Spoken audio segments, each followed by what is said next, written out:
Hello everyone. Welcome back to another episode of our entitled parents. In today's episode, entitled Mom Treats Me Like an ATM. Update. Entitled MIL can't believe she will have to pay for her own housing. Update. My father demands an apology after 10 years of no contact. Before we get started, make sure to subscribe so you will never miss a video. So let's get started. Entitled Mom Treats Me Like an ATM. Backstory. Allowed a friend of a friend who was down on her luck to room with me, edit. For 2 years, so we did become close friends, as she needed to get away from her abusive ex/father of her son. In hindsight, the fact her boyfriend at the time would not spring for a place for her to move in with him should have been a red flag for me. There's a whole other story regarding both the father and the boyfriends, plural, that I won't get into right now. Fast forward a couple years, stuff happened, lost my job, had to move back home, literally across the country, got rehired. Still kept in contact with her, and since I could afford it, $100 every couple months to help her out wasn't hurting my finances while she was down on her luck. She was back living with her mom and on government assistance for a while, so it was infrequent enough that it didn't bother me.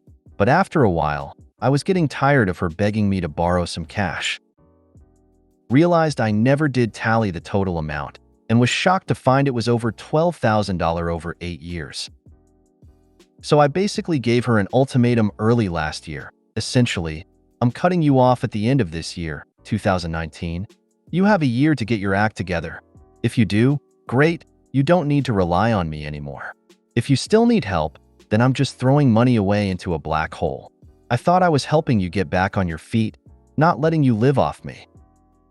Whatever the case, come January 1st, I'm not responding to any requests for money, period. Things were cool the first half of the year, but then the latter half is when things went south. First, it was more frequent requests for money, like helping for the initial deposit for an apartment, as her new job didn't pay her yet, or groceries. Okay, critical life stuff I can accept, like she'll need a cell phone plan to handle email and such for job hunting. But then it was like requesting $500 in the span of 2 weeks in small chunks of $40 here, $80 there. Then one time, instead of asking first, she'd just send a money request from her bank as if I was an ATM and would just blindly send it along. And if I didn't respond right away, she'd spam my phone even though she knows I'd be busy working, in meetings, or commuting. A portion of it is on the subway, so I'd be offline for around 30 minutes, but obviously she can't wait that long. Cue the phrase we've seen in this sub for a lot of entitled parents. Failure to plan on your part does not constitute an emergency on mine. Then the parent parts. There were incidents like asking to pay for her kid's medication because his dad forgot to pack it for his visitation. Why should I be paying for this? Not my kid. Shouldn't you be asking his dad? No, I'm not giving you $80 for a bus ticket for your son to visit you. I know you miss him, but I don't see it as a critical expense. I'm sorry, but maybe you should try deferring the visit till later when you're more financially stable. I'm sure your 12-year-old son will understand. Then the kicker, this past Christmas, she had saved enough to buy a Nintendo Switch. Not, saved up the money to handle surprise expenses or pay me back. Not that I expected, but went immediately towards a very expensive gift for her son. The reason she was contacting me, however, was that her ex-boyfriend, not the one from before, I've lost count of which boyfriend, probably number 8 at this point, had serious entitlement, anger, and mental issues, broke into her apartment, stole a bunch of stuff like the Switch, and pawned it. Thankfully, the police were able to get him, and I believe he's in jail now. However, she's still out a present. But instead of getting a cheaper present or asking around other friends and family to pitch in, she contacts me first and asks for $200 to go towards the present. Obviously, I declined. I think she eventually settled on a gaming keyboard and mouse for him. Naturally, she used the "ruined Christmas" line on me, which got me really pissed off. Her ex ruined it, not me. I don't really owe her anything. She's not entitled to my money. I'm not an ATM at her beck and call. So far in 2020, she still tried to borrow money, but I've held true to not giving her anything. Also, never having roommates ever again, especially people with kids. Cut her off. She's a human parasite. No contact at all. Block her, change your number, etc. She obviously thinks the old saying money grows on trees, and I'm sorry to say this, but you're the tree. Sounds like she's no idea about budgeting. Nope, she doesn't. Obviously, I'm partially at fault, being a safety net for her mistakes. But at the same time, she could have tried things like wean herself off, smoking to cut her expenses down and such. NTA. Obviously, that friendship transitioned to an ATM situation a long time ago, and anyone that helps this person is just enabling them. That's it. Don't give her a bean. It's unbelievable she tried to guilt trip you after everything you have done for her. No kidding, I thought she would be better, but now it's turned me off from any charity donations, at least directly to a person, in the future. That money over the years could have gone towards paying off my new car, or a down payment for a house, or basically not put myself into debt, which puts me in a worse financial position, meaning two people get screwed over instead of one.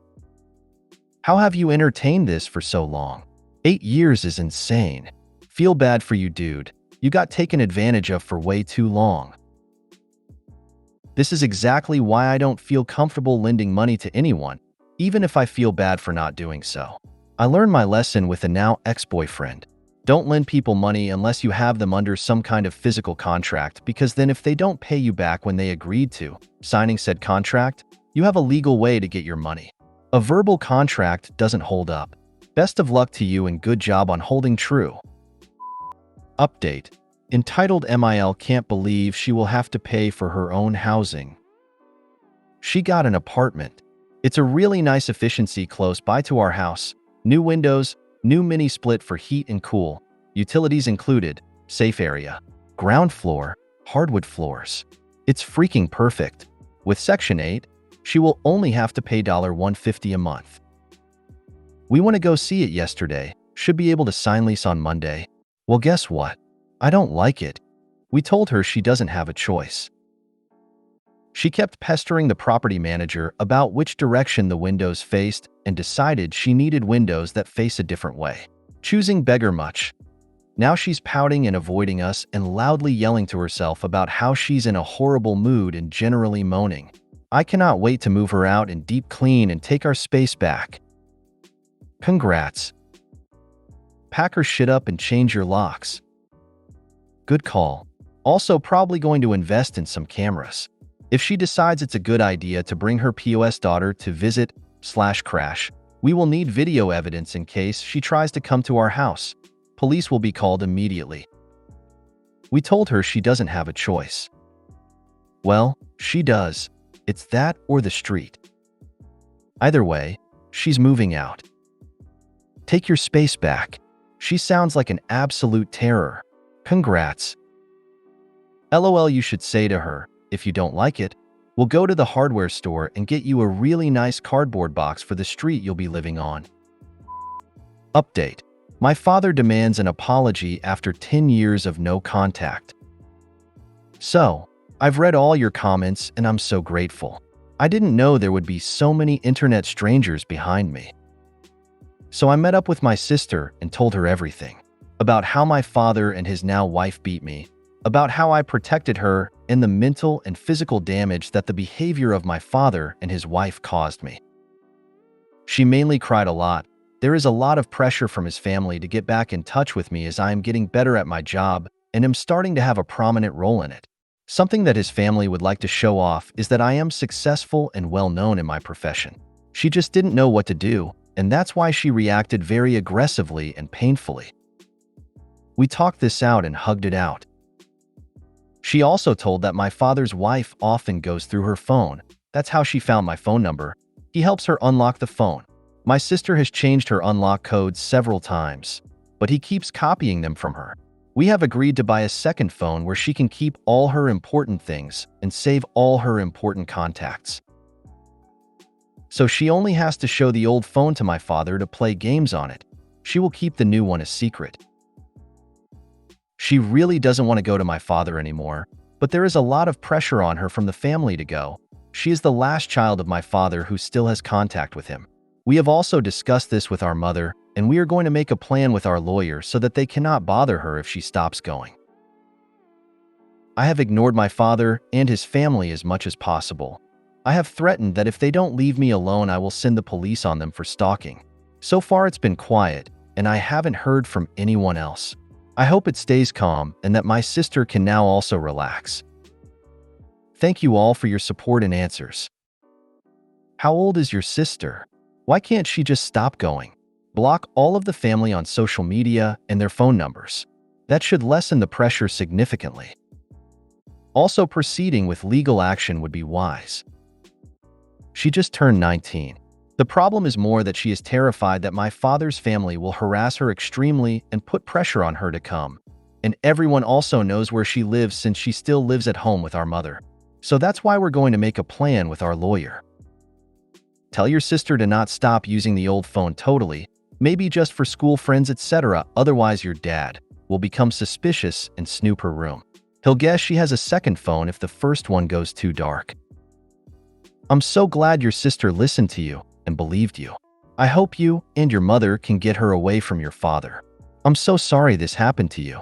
You are strong and brave, and you should be proud that you stood up to your father and threatened him with stalking charges. Congrats on your career as well. I empathize with your situation deeply. For 3 decades, I maintained a no-contact stance with my father. Eventually, influenced by my half-sister and my close bond with her, I reluctantly agreed to reconcile as he approached the end of his life.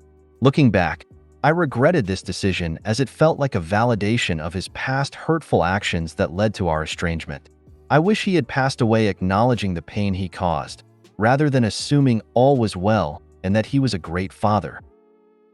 If you made it to the end of the video, thanks for watching. Don't forget to like, subscribe, and share, and we will see you in the next video.